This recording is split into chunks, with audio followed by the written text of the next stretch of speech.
Şimdi hepatit dediğimiz şey aslına bakarsanız karaciğerin iltihaplanması demek.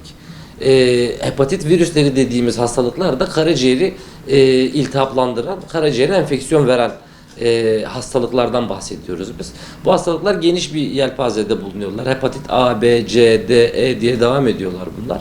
Şimdi bunların içerisinde hepatit A ve hepatit E kronikleşmiyorlar, vücutta yerleşmiyorlar. Dönemsel hastalık yapıyorlar. Grip gibi, nezle gibi. Vücudun belli bir zamanlarında işte kapıldığı zaman 10-15 gün içerisinde bir inkübasyon periyodu oluyor bu hastalıkların. Belli bir dönem işte karaciğerde yüksek düzeyde iltihaplanma yaptıkları için gözde sararmayla, vücut renginde sararmayla seyrettiğinden ötürü biz bu hastalıklara sarılık diyoruz. Aslında temelinde karaciğerin enfekte olmasıyla alakalı.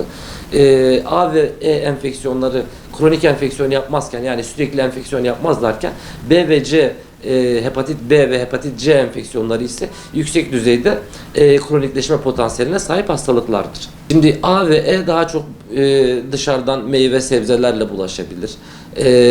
Sanitasyon kurallarına, hijyen kurallarına önem verilmediği zamanlarda bulaşabilir. Hepatit E özellikle gebeleri etkileyebilir. Ama B ve C'ye geldiğimiz zaman, kronik hastalıklara geldiğimiz zaman bunlar daha çok kan yoluyla, cinsel ilişki yoluyla, küçük travmatize yaralar sonrasında ya da ameliyat olduğunuz zaman işte bu tip bulaşlarla kişiden kişiye geçebiliyor. Hepatit B özellikle, hepatit B'nin özellikle aile içerisinde geçiş öyküsü de mevcuttur. İşte B ve C özellikle kronikleşen hastalıklardır ve bu kronikleştiği zaman ne olur diye baktığımızda bu hastalıklar kronikleştiği zaman karaciğerde yetmezliğe, karaciğerde siryoza ve karaciğerde kansere sebebiyet verebilirler. Ve günümüzdeki karaciğer kanserlerinin çoğunun sebebi de hepatit B ve hepatit C hastalığından sonra gelişen karaciğer kanseri. Türkiye'de özellikle, yani dünya çapında baktığımızda hepatit C hastalığı ön plandayken Türkiye genelinde ise hepatit B hastalığı daha ön plandadır. Özellikle ülke içerisinde de Güneydoğu Anadolu bölgesinde hepatit B'nin görülme sıklığı çok daha yüksek. Bizim bölgemizde, Güneydoğu Anadolu bölgesinde her iki kişiden biri neredeyse bu hastalıkla karşılaşmış durumda. Bunları ayrıntılı anlatacak olursak, şimdi hepatit B ve hepatit C arasında da şu şekilde bir durum söz konusu. Hepatit C hastalığının herhangi bir aşısı yok.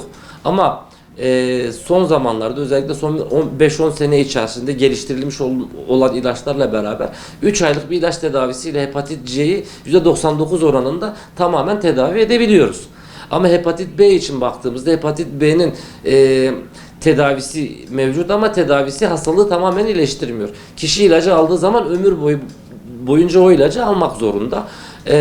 Bu da istemediğimiz bir şey aslına bakarsanız. Çünkü ilacın etkisi de var ve maliyeti çok yüksek oluyor. Bizim istediğimiz hepatit B'yi daha kişiye bulaşmadan engellemek. Bunun için de hepatit B için aşılarımız mevcut. Yani kişiler ülkemizde özellikle herkesin hepatit B baktırıp hepatit B'ye karşı koruyuculuğu var mı yok mu? Eğer hepatit B'ye karşı vücutta eğer gelişmiş bir antikor yoksa hepatit B aşısının yapılmasını öneriyoruz. Tabii hepsi için farklı. Hepatit B için bakmış olduğumuz HBsAg, koruyuculuğu için bakmış olduğumuz anti-HBs gibi parametreler varken hepatit C için bakmış olduğumuz parametre anti-HCV'dir.